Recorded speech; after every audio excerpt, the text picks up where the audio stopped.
Плац за продажба на стари автомобили. Отворен ама празен, без муштерии. Автомобили со цени до максимум 6000 евра чекаат нов собственик. Но статистиката за Македонија покажува дека секое трето домаќинство, третина од населението, нема свој автомобил.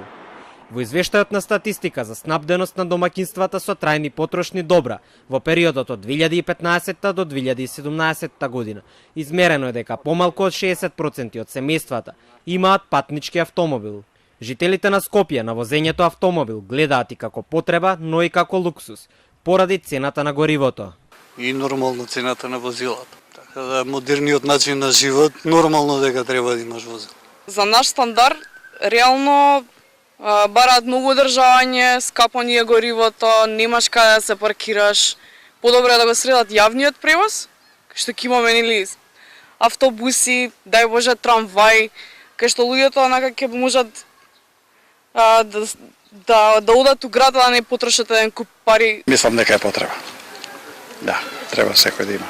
Статистички гледано, во последните 3 години расте бројот на регистрирани возила, но не пропорционално со бројот на семејства кои имаат автомобил.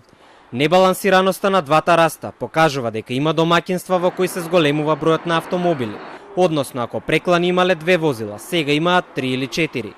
Народната банка од друга страна бележи намалување на бројот на барања за кредити за автомобил. Европскиот просек е 505 автомобили на 1000 жители и е многу поголем од македонскиот, за кој Евростат пресметал дека е 190 возила на 1000 жители. Но од Европа доаѓаат старите автомобили на плацовите. Најбарани се оние со цена до 2500 евра, ни кажаа продавачите.